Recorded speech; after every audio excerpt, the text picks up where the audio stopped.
Good evening. Today is May 31st. Happy Memorial Day to everybody. The market is generally closed today, but the futures were still trading. And of course, crypto is trading. We had ES futures had a short day and closed 11 points down today and closed on the low. Last week, we traded a few times above 4,200 and were managed to close above it last Friday, barely just a few points above 4,200. And today we're back again below 4,200, which is kind of significant, especially given that volatility last week was crushed severely and we're trading basically at the low, very close to the low for VIX level on the year. Yet S&P 500 futures and index failed to make new all-time highs last week. And given that today we're back below 4,200, it seems that there is some potential bearish setup on S&P and other major indexes setting up. We're still above 4180 level on S&P, well, on ES, and that's kind of, for me, a very important level below which it would be bearish and trade probably 4,100 easy in the next couple of days if we trade below 4,180. And S&P managed to close May in the green while NASDAQ had a negative monthly close. If you look at the S&P chart, Andy has his vol trigger levels set up. And it seems that one of them is right now where we closed today. Right, it closed right on this volatility trigger level, which suggests that it's kind of on the, it's not really a bull bear line, but it's more of below that level. We would expect more volatility that's driven by the skew of options positions. Above that level, we'd expect declining volatility and maybe a grind higher is what the expectation would be, but we're right on that line, and so it's maybe a bit more neutral position right now. And also, like you were saying, we have eroding breadth during the rallies, which also points to possible sell-off in the coming weeks. Right, and so I'm certainly watching. If you look on a daily chart, then with S&P at least, or with ES, I think it's we've rallied back from this initial sell-off really nicely, but we've got this all-time high here that was just a few weeks ago here at about 42.38 or so not too far above where we are right now. And there's, if we can't break through that resistance, there's a chance that I would say taking a short position there could be a not a long-term short position, but right, just shorting as short-term position. It could be pretty profitable, but it depends. I think that it's important to look at the overall breadth of the market. Is a rally pretty broad? If it's broad, then it might just pause there for a few days and bust through, and you don't want to be short. But what we are seeing is some of the sectors that have been strong are starting to weaken, and like this last week, some of the leading names, some of the leaders have been like the cyclical stocks. They did bounce pretty nicely on Thursday. They had a huge rally. I'm looking at United States Steel here, or something like Alcoa. It actually kept going up on Friday. And any number of these names, they've maybe had a little bit of a pullback and haven't quite recovered.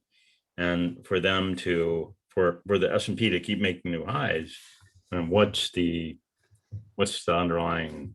foundation that's rallying on? And if a lot of the names that's been pushing it higher aren't joining in the rally, then something may be going on. And of course, crypto had a volatile weekend with many ups and downs and news bombs as well. So let's look at Bitcoin here, which I think that it's kind of an interesting position here that as Yelena said, there's a sell-off over the weekend, but it's rebounded. It rebounded off of that, and in the case of Bitcoin, it dropped below this what I'm looking at as a support line, and this was essentially where where Bitcoin bounced after that initial sell-off that had really, in the case of Bitcoin, been going on since April. And in the case of Ethereum, it had been happening since May 12th, so much more recent top in Ethereum. And it violated that, went all the way down to whatever it was, 1750 in the case of Ethereum. But then it tested that support over the weekend and bounced pretty nicely on maybe a 15-minute chart, and it's a little bit more apparent what's going on. So this is some long-term support, not really long-term support like in the case of years or something, but going back to January, this support line, this slanted support line here, was really the support of the whole rally from January going forward, and it really broke below that a couple of weeks ago, and then over the weekend dropped below that a couple times, but then has since rallied back above that, and is now pretty nicely above this what I consider kind of important level, which is 25.25 on Ether. And then on Bitcoin, we're seeing something similar where it's back above this kind of route, this line that was the bear line, or this is below. This is the level that is the support line that's below which Bitcoin is trading below the level of its initial sell-off. So, but there could be some maybe a little bit of a challenge for Bitcoin going forward, because it's a little bit more bearish than some of the other crypto right now. Like if the one that I think is important to watch is this 200-day moving average. And again, these are just, I'm not like in my own view, I'm not like a strongly technical trader. That's not my main thing, but I do pay attention to these because I think a lot of other traders pay attention to them, and just the basic things like support and resistance, I think they do come into play on crypto a lot. But I do think this 200-day moving average is interesting to watch. It's right now at about a little bit above 41,000. And so around that 41,000 level is 41,000 on Bitcoin, and then is really where it could either bust through that, and in my view, that would be that it's sort of back in potentially bullish territory, and or neutral to bullish territory. Right. A few times we got to that level in the last couple of days, last week or so. That level was clearly sold, as many late buyers wanted to, I guess, break even. But we'll see what happens next time. And over this weekend, Bitcoin has benefited from some positive and negative publicity. On the positive front, there will be the first Bitcoin-sponsored racing car at Indy 500. So it's, I guess it's a big milestone for Bitcoin. It's the most famous car race in US, I guess. I wouldn't know as I don't watch those, but I guess it's very popular, so it could boost Bitcoin's popularity more. But and if there were a Dogecoin car, that would have been a sign of a top or something, right? So exactly. But on the negative front for Bitcoin, there were a few articles in the Wall Street Journal, a negative for Bitcoin. One of them, it was an op-ed saying that cryptocurrency needs to be banned because it's primarily used by criminals for ransom as well as for speculators, and it really has no benefit outside of ransom mostly. And so the article was saying if you ban crypto, you kind of stop most of the easy ransom attacks, because it's very easy right now to get paid in cryptocurrency because it doesn't get traced, unlike bank transfers or cash payments or. I realize it's just an editorial in the Wall Street Journal, somebody's opinion, but the day that the Wall Street Journal is blasting speculators, I mean, Right. come on, as well, let's just go ahead and give up on capitalism. And They also had another article on stable coins, saying that Bitcoin's reliance on stable coins, it's similar to the Wild West of finance. I think this point is a little more interesting because we discussed this before with Tether is now number 3 in what market cap, and it has been for a long time. But the thing I would point out is that it's not that for example, the one that is the number 2 stable coin is called USD coin, and this is fully backed by US dollar 1-to-1 in US depository institutions. It's audited. The audits are published. It's a US company. It's not like whatever, I think there's like a Cayman Islands or something. So it doesn't have any of these drawbacks, and it's fully compliant with New York law and all these laws. So every time the stable coins it's always really Tether FUD. It's not stable. They say stable coins, but the rest of the stable coins are pretty solid in my view. It's always Tether has always been for many years, it's been called into question. And part of the reason is that there are some people in crypto that are in fact, well, I would say they're in this space, but they're actually opposed to crypto. And that's like Ripple, that there's a whole community around Ripple that tends to be very anti-Bitcoin, anti-Ethereum, because they're a very centralized system. It's run by one company that sells off their currency to make money as a company.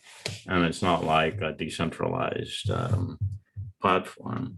So, but they're very opposed to stable coins, any kind of financial innovation in crypto.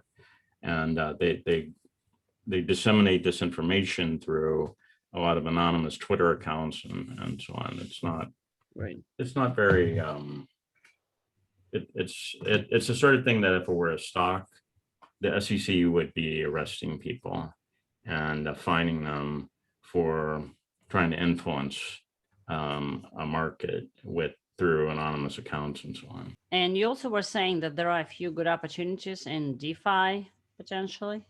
Yeah, so I think so. Let's go back. The thing that I think is a really interesting opportunity right now, that with Ethereum, Bitcoin, everything's selling off so much. The ones that have really taken it hard are the decentralized finance, which they're mainly on Ethereum. They're not entirely. There's others. The ones that are really the good ones and the more mature platforms, they're trying to be across Ethereum and Ethereum competitors, so they're not just locked on Ethereum. And if you look at this is a DeFi Pulse, they look across all of the platforms and they add up the value locked. So in a way, this is like assets under management in the financial industry, and that's going. Sorry, what do they mean by locked? Well, what it is so in decentralized finance, like in centralized finance or TradFi or CFI, as people say, you would deposit your money into an account, and then you could either manage your money or somebody's managing the money for you, but it's in an account that's held by that broker, by that financial institution.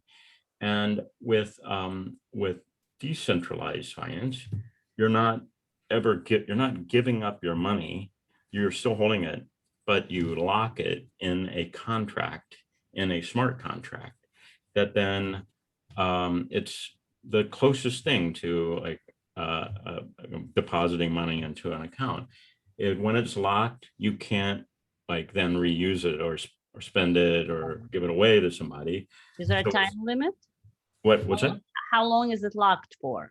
Yeah, however long you want. You can Oh. essentially unlock it anytime you want, but you might have to do something like, let's say, like, why would you lock it? Well, you can lock it and then borrow money against that locked value.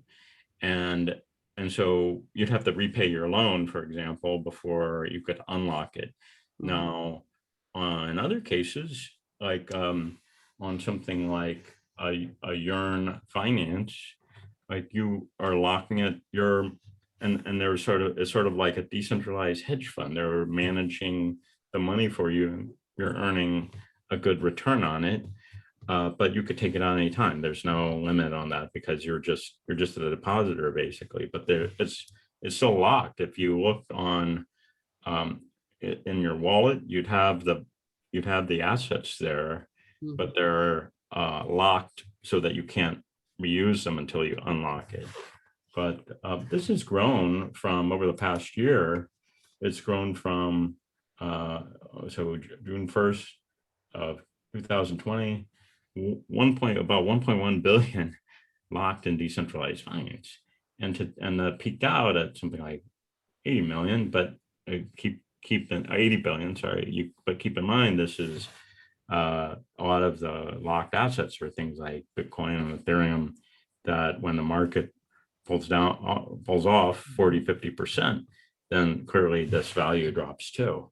A lot of it is in stable coins, but today it's about just under 60 billion, about 57 billion, or sorry, no, 64 billion.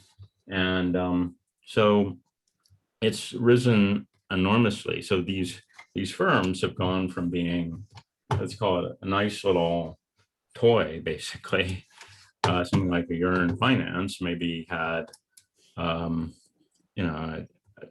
million a year ago, or $20 million, and now they've got billions of dollars. If you look back on, you can see on this DeFi pulse the value locked in some of these, like Yearn Finance today is 3.6 billion, is what they say, or Abe, which is the biggest lender, has 9.6 billion. So these have grown into being substantial little firms. They're not huge. They're not like a Charles Schwab with $2 trillion in their accounts, but the growth is likely to continue. Maybe not at the 60-to-1 pace over the last year, but still pretty substantial growth. So and after 70% sell-off, it seems like an attractive play. Yeah, I think there's some really attractive ideas here, and I'm looking right now at CoinGecko under their DeFi list at CoinGecko, and you can get a statistic that's called market cap to total value locked ratio. And it's not that the lower is the better, but it's kind of like a PE in a sense, or something like that, that the lower, it might suggest that there's a little bit more value. It's a starting point of doing more research. So something like Alito, which they're one of the leading Ethereum 2 stakers. And so their value, their market cap's about 2.2 billion. Unfortunately, they don't have but it's saying that's 4% of their total, the 25. So it's about 50 billion that they've got locked in their contracts. And so that's pretty impressive that they're trading at only 4% of their value locked. Or something like Curve at 8% of their value locked. So there might be some interesting ideas here to look at. If you look at, maybe some of these ones that are like brand new, like a liquidity, I'm not saying I'd avoid it. It just may not be the first one I pay attention to, but the established names like a Curve or a Balancer or maybe Badger even, or Aave, some of these Compound, these are they built a really popular franchise online, and on primarily Ethereum, but now they're in on other networks too, and so I think they're worth taking a look at. They're at still at a level where they're still at like April levels, so it's not like a Yearn, even though they're well off their highs, they're still kind of back where they were. But some of these have are below or at a level that they were last at February, like a Uniswap or Synthetix. Some of these are trading at pretty attractive level compared to where they were just a few months ago. So it's worth taking a look at. I think Curve is one of these that it's